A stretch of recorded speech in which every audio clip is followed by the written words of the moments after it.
Hello students, welcome ulit sa online tutorial natin. So once again, maraming salamat sa mga nag-avail sa subscription-based na tutorial for CECC2 or anyway kung if you're not a student o sa statics, this is actually useful naman sa statics. Sige, so problem number 2 tayo. So from the figure shown below daw, a 200 Newton force passes through point A to point B. So ito yung figure natin. So question number 1, compute the moment of the force about the x-axis, about the y-axis, and about the z-axis. So medyo nakakalito to ng kaunti, but I hope na you can imagine kung ano yung force that will rotate. But don't worry, I'll try to draw the figure on the certain axis. For example, ito, compute the moment of the force about the x-axis. Now, I will try to draw, ito yung x-axis from the figure. Yan. Sa figure na yan, I'll try to draw the x-axis. Now, I'll try to draw it here. Okay? Draw ko to.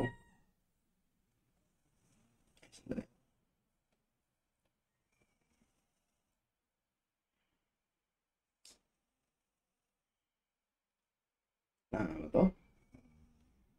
Yan. By the way, ito yung x-axis ha. Tulayan natin na iba. Ito yung x-axis natin yan. Okay? So, the forces that will rotate x-axis basically is only one force lang, no? Which is ito. Color natin. Ito lang. Yan. Take note ha. This force is actually perpendicular to the x-axis. In fact, meron siyang distance na to which is equal to, from the figure, that's equal to 4. Okay? Now, take note that force is actually, yung force na yan is actually the vertical component or the y component of the force at a force AB. So, it's very important na kunin natin yung mga component ng mga forces. Meron tayong y component, meron tayong z component, at saka meron din tayong x component. So, kunin muna natin yung mga components of the forces. So, how do we solve for the components of the forces? So, typically, no, ang ginagamit natin to solve for the components of the forces is angle. However, dito, we will not be using angle but rather dimensions since meron naman tayong dimensions. So, actually, ratio and proportion lang to solve for the component. For example, I write this one, AB. Meron tayong, the force is AB. Pwedeng F na lang. So, meron tayong X component, meron tayong Y component, and then meron din tayong Z component. Now, to solve for the component, actually, madali lang yan, we'll just get the ratio. No? So, anong ratio yun? Depende yan kung ano yung numerator at saka denominator ng ratio natin. Now, always remember, the denominator of the ratio is actually the length of the force, in this case, dito sa figure natin. Now, the length of the force is very easy lang. You can use your Pythagorean theorem, no? The length of the force is square root lang, no? Square root of a squared, b squared plus c squared kasi tatlong component pa niya. So, bale, this force here is actually, yan, meron niyang tatlong length. So, if mapapansin nyo, ang height ng force na to is equal to 3. So, that's actually one of the length. That's 3 squared. Another, ang height is equal to 3. Ang width niya, with respect to the z-axis, is equal to 4, no? So, that's another length plus 4 squared. And lastly, ang length niya, with respect to the x-axis, notice, di ba this is, ang total length of the x-axis is 6, but hanggang 2 lang kasi siya. So, meaning, ang length niya with respect sa x-axis is ito. That's actually equal to 4. 4 squared. Again itong 3 na to, this is the length with respect to y-axis. Okay, or the length along the y-axis. Yan yung height ng arrow. While ang width ng arrow with respect to the z-axis or along the z-axis is 4. Kasi ang dot is from A to B. That's actually 4 meters with respect to z. And then lastly, with respect to x, ang length of AB is actually equal to 4. That's 6 minus 2. So, kaya 4. So, meaning, ito yung denominator natin for the whole, oops. So, yan yung denominator natin for the whole component. Ang question is, ano yung numerator? Na ang numerator, depende yan, no? Ang numerator, depende yan kung ano yung, length na hinahanap. For example, or component na hinanap. For example, we are trying to solve for the x component. Then, provide yung numerator is the x distance of the force. Again, this is the x-axis.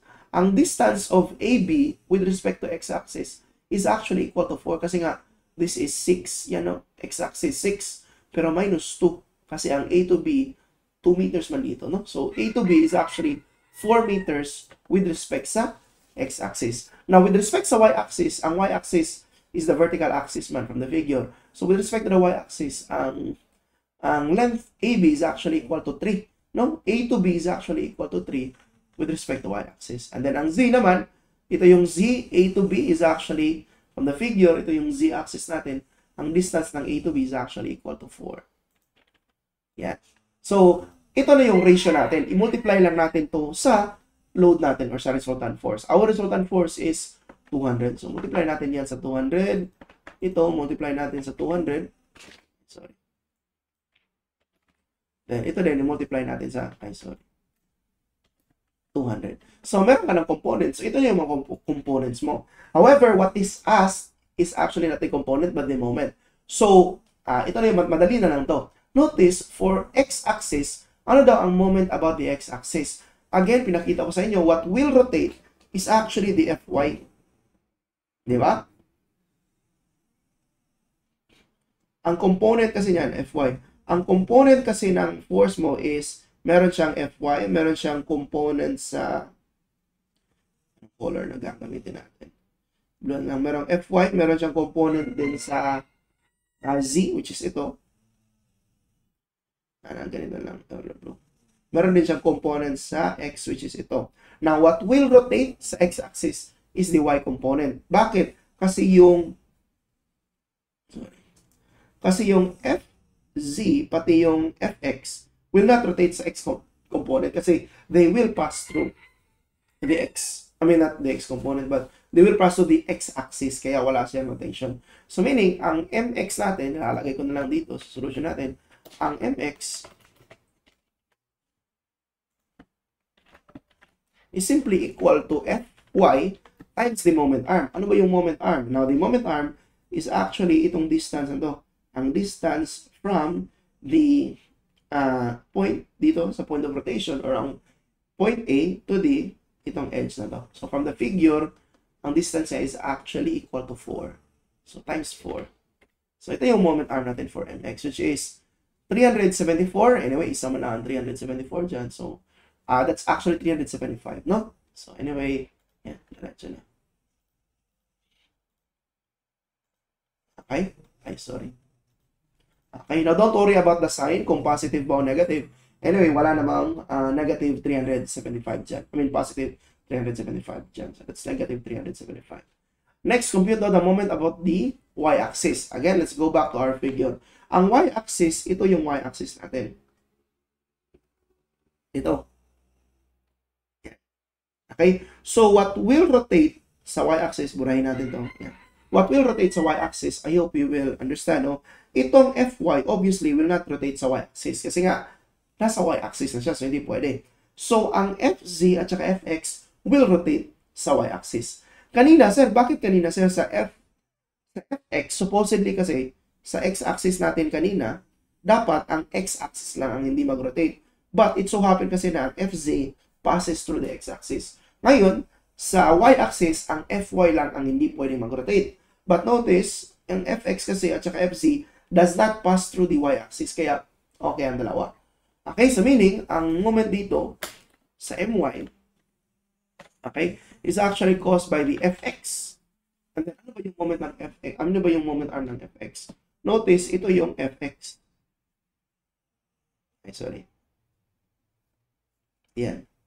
Ito yung Fx. Now, ang distance ng Fx, perpendicular distance niya from the y-axis is actually ito. Yan, no? So, itong distance natin ito. Yan. Now, from the figure, ang distance niya is actually equal to 4. Yan.